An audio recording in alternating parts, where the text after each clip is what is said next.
esse é o livro de Gênesis. É o primeiro livro da Bíblia, e a sua história se divide em duas partes principais.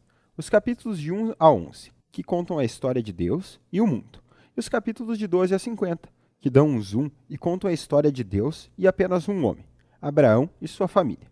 Essas duas partes estão conectadas por um elo, no início do capítulo 12, e esse desenho nos dá uma pista de como entender a mensagem desse livro como um todo e de como ele introduz a história da Bíblia como um livro único.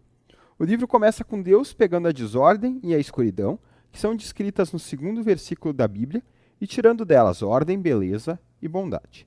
Ele faz um mundo onde a vida pode florescer, e Deus faz a criatura chamada homem, ou Adam em hebraico, e ele a faz à sua imagem, o que tem a ver com sua função e propósito no mundo criado. O homem é feito para ser reflexo do caráter de Deus no mundo e ser o representante que deve governar de acordo com a vontade do Criador. O que, no contexto, significa dar ao homem todo o potencial para cuidar do mundo e fazer desse um lugar onde ainda mais vida possa florescer. Deus abençoa o homem, e essa é a palavra-chave nesse livro. Ele dá ao homem um jardim, um lugar onde ele possa começar e construir esse mundo novo. Então, a questão é que o homem tem sua escolha sobre como ele vai proceder na construção deste mundo. Isso é representado pela árvore do conhecimento do bem e do mal. Até aqui, Deus providenciou e definiu o que é bom e o que não é bom, mas agora ele está dando ao homem liberdade de escolha.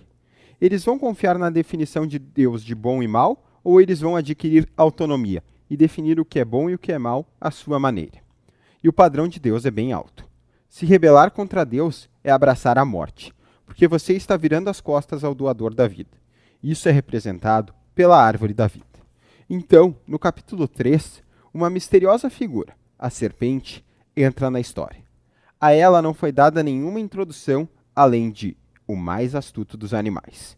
E fica claro que ela é uma criatura em rebelião contra Deus e que quer levar o homem a uma rebelião e morte. A serpente conta uma história diferente sobre a árvore e a escolha. Ela conta que adquirir o conhecimento do bem e do mal não vai trazer a morte, mas, na verdade, que esse é o caminho para a vida e para se tornar como Deus. Agora, a ironia disso é trágica, porque nós sabemos que os homens já são como Deus. Eles foram feitos para refletir a imagem de Deus. Mas, em vez de confiar nele, o homem quer autonomia. Ele pega o conhecimento do bem e do mal para ele, e, nesse instante, toda a história sai do controle. O primeiro desastre é o relacionamento humano. O homem e a mulher percebem, de repente, como estão vulneráveis. Agora, eles não podem mais nem confiar um no outro, e eles estão fazendo roupas, escondendo seus corpos um do outro. O segundo desastre é que a intimidade entre Deus e o homem está perdida. E então, eles correm e se escondem de Deus. E quando Deus os encontra, eles começam um jogo de culpar o outro a respeito de quem se rebelou antes. E aqui a história para, e começa uma série de pequenos poemas onde Deus declara para a serpente e para os homens as trágicas consequências das suas ações.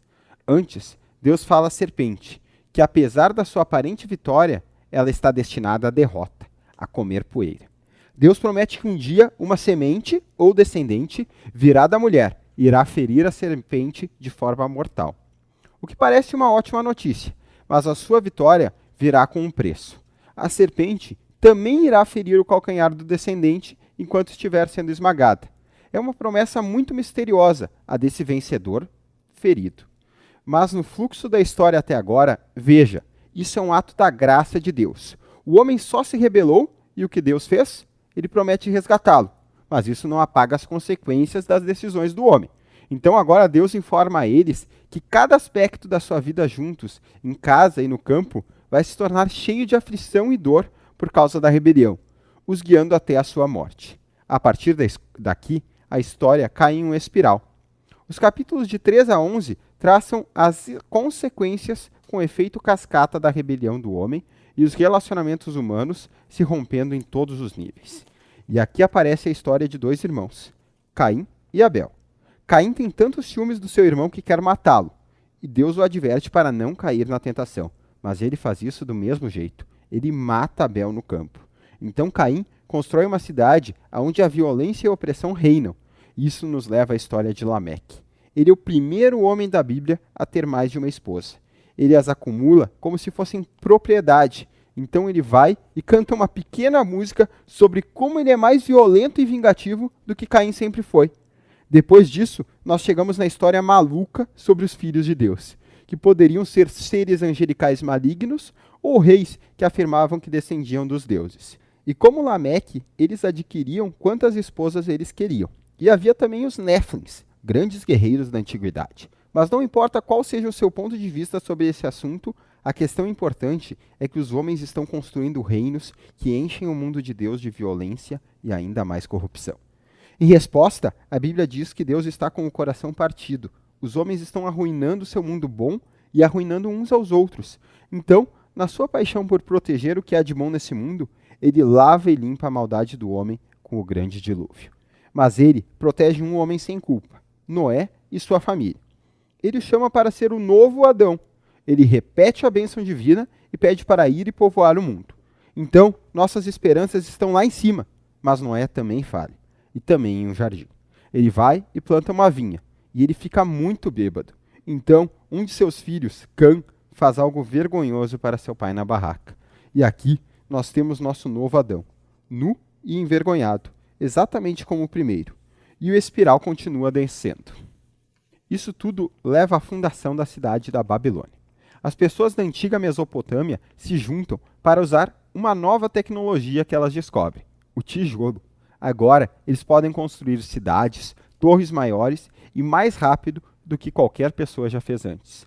E eles querem construir um novo tipo de torre que vai alcançar os céus. E eles querem tornar seus nomes grandes. É uma imagem da rebelião e arrogância do homem. É a rebelião do jardim, agora em grande escala. Então Deus quebra seu orgulho e os espalha.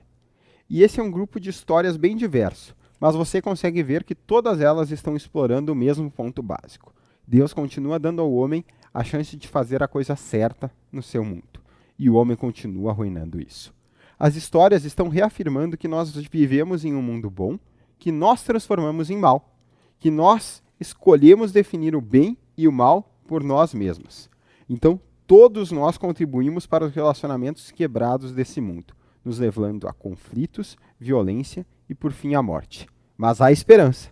Deus promete que um dia um descendente virá, o vencedor ferido que vai derrotar o mal na sua origem. Então, apesar da maldade do homem, Deus está determinado a abençoar e resgatar o seu mundo. E a pergunta, claro, é: o que Deus vai fazer? E a próxima história, o Elo, oferece a resposta. Mas, por enquanto, isso é basicamente o que Gênesis de 1 a 11 fala.